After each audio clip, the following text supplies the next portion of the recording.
Have you ever had the unsettling experience of having a good day, everything flowing perfectly, and suddenly being hit by an overwhelming wave of sadness that seems to come out of nowhere? There was no fight, no bad news, no loss. At that moment, life is great, but inside, the emotional climate shifts drastically. It's as if someone turned off the sun. You feel a weight in your chest, an inexplicable urge to cry, or a void that drains all your vital energy. And the worst part isn't the sadness itself, but the confusion and guilt that come with it. Why am I sad if I have every reason to be happy? Do I not deserve this happiness? Did something happen?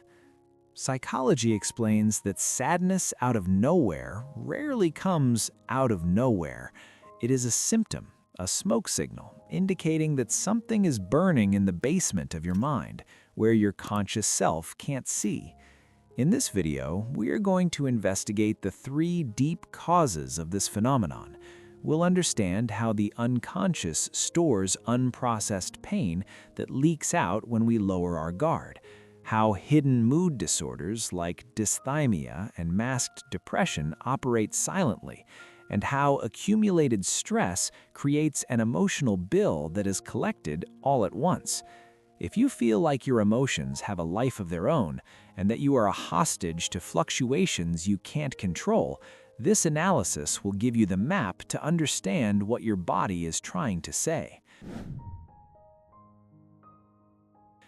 The first cause to be explored is the power of unconscious content and unprocessed emotions. Freud used to say that unexpressed emotions will never die. They are buried alive and will come forth later in uglier ways. Often, sudden sadness is the return of a trauma, a grief, or a hurt that you swallowed in the past just to survive. You moved on, you worked, you smiled, but the body keeps the score. A subtle trigger in the present, a scent, a song, a specific date of the year, or even a moment of relaxation can unlock the padlock of that cold case file. When you are fine and relaxed, your psychic defenses are lowered.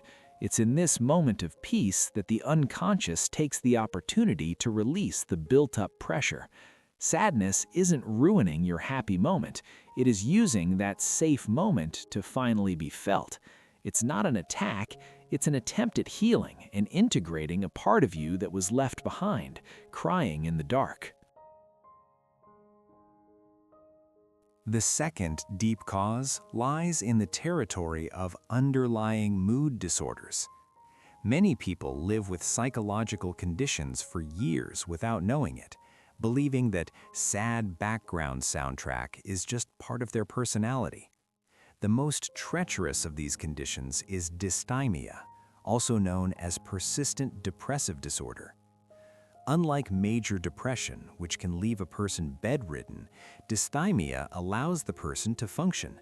They work, they study, they socialize, but they live in a chronic state of discouragement, irritability, or a lack of pleasure, a condition called anhedonia.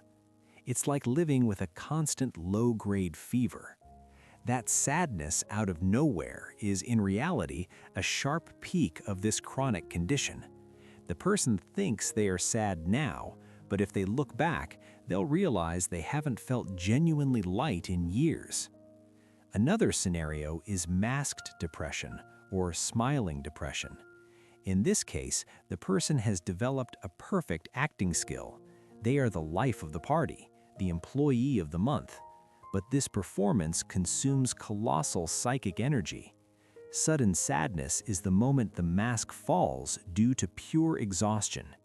The brain can no longer sustain the happy persona and collapses. We also cannot forget about anxiety. Although we associate anxiety with nervousness, the burnout caused by constant worrying often manifests as secondary depression. The anxious brain, tired of being on red alert, shuts down the emotional system to protect itself, generating apathy and sadness. In these cases, sadness isn't a reaction to an event, It's a biological symptom of an imbalance in the regulation of neurotransmitters like serotonin and dopamine. Recognizing this removes the guilt. You aren't weak or ungrateful. You may be dealing with a medical condition that requires treatment, not just positive thinking. The third deep cause is the accumulation of stress and internal conflicts. The human mind has a storage limit for unresolved problems. Often, sadness out of nowhere is simply that reservoir overflowing. You might be carrying issues of low self-esteem, feeling inadequate at work. You might be living with professional dissatisfaction that you try to ignore, telling yourself, at least it pays the bills. You might be dragging out a lukewarm relationship or dealing with guilt over something you did or failed to do. Each of these items is a stone in your backpack. You can carry it for a while. You walk, you smile, but there comes a point where the structure gives way. It doesn't take anything major. The sideways glance, a rainy day, or physical exhaustion can be the last straw. Sadness is the body saying, "Stop, I can't take another step with this weight."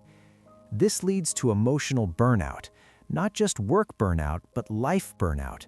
The person feels like they are always in debt, always running, always performing. Sudden sadness is a general strike of the emotional system. It is a forced attempt at rest. If you don't stop to resolve this, I'm going to make you stop through pain. It's a safety mechanism. If we kept accelerating in this state, we could have an irreversible mental or cardiac collapse. Sadness forces us to go to bed, to be quiet, to look inward. It is unpleasant, but it is wise. It is trying to save you from your own self-neglect. It is essential to understand the difference between passing sadness, which is a normal part of the human experience, and a clinical condition that requires intervention. If sadness stops being an occasional visitor and becomes a permanent resident in your mental home, a red flag must go up immediately. Don't try to solve something through sheer willpower that might actually be a chemical imbalance or a structural fracture in your psyche. Society teaches us to endure suffering in silence, but that is a dangerous lesson.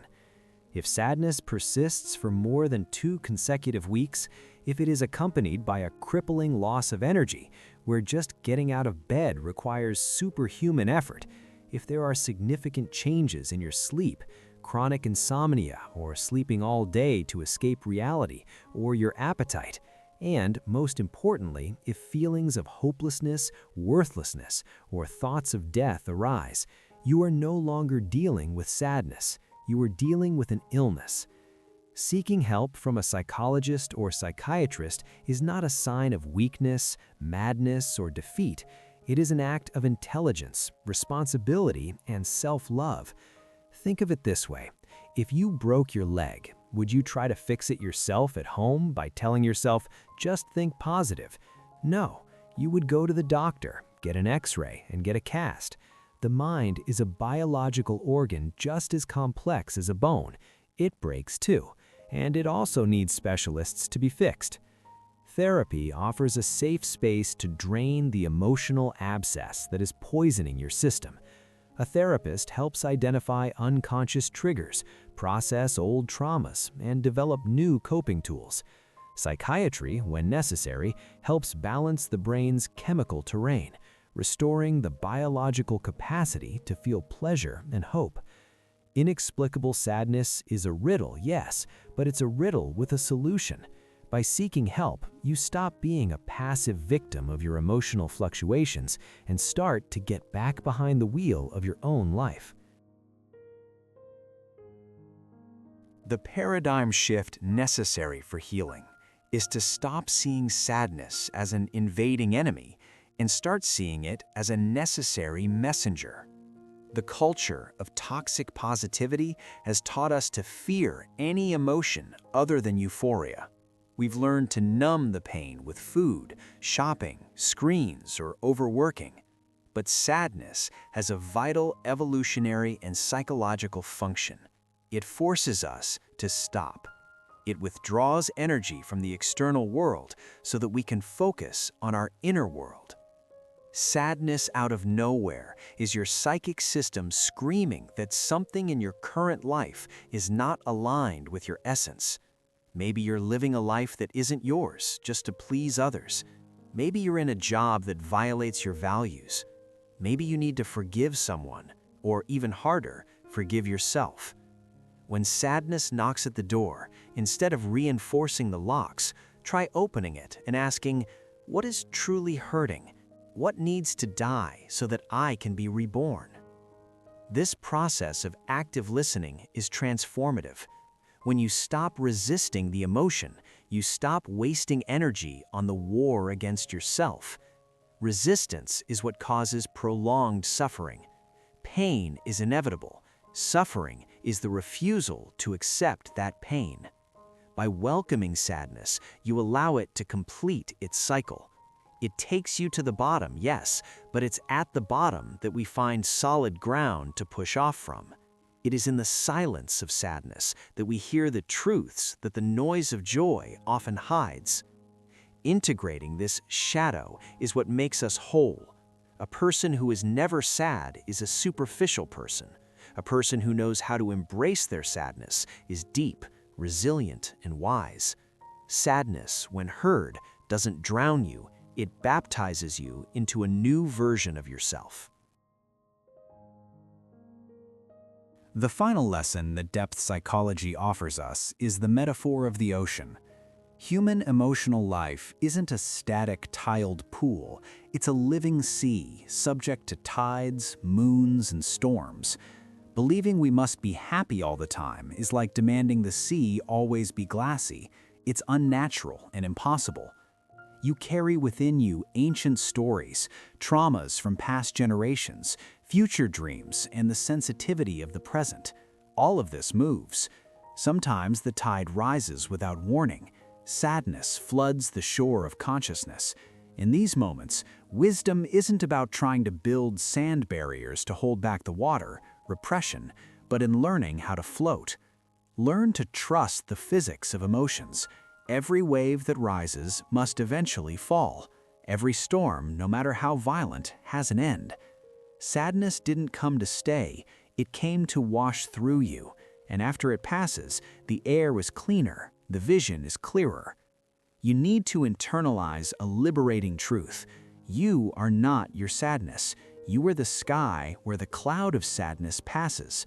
The cloud may be dark, heavy, and frightening, but it can never hurt the sky. The sky is the space that allows the cloud to exist and move through. By identifying with the space rather than the weather, you gain unshakable stability. You stop being a victim of your fluctuations and become a compassionate observer of them. Ah, it's raining inside today. That's okay. I'll grab my umbrella, make some tea, and wait for it to pass. This mindset removes the drama and invites peace. And if the rain doesn't stop on its own, remember there are meteorologists of the mind, therapists, ready to help. Don't face hurricanes alone if you can have help navigating. Today we navigated the deep and mysterious currents of sudden sadness. We saw that it isn't just a mood or whining. It can be the echo of unprocessed trauma, a symptom of silent disorders like dysthymia, or a cry for help from a body in existential burnout. We understood that healing doesn't come from fighting, but from listening closely, and when necessary, seeking professional help. If this video was the lighthouse you needed to navigate the fog of your feelings, leave a like, subscribe to the channel, and hit the bell icon. We'll continue to explore the maps of the human mind with all its seasons and weather patterns. And I want to ask you a deep question for the comments. What was the most valuable lesson a season of sadness taught you about yourself? Did you discover you were stronger than you thought? Did you find out who your true friends were? Share your story. It might be the compass someone needs today. Thanks for watching and for feeling with us. Until next time.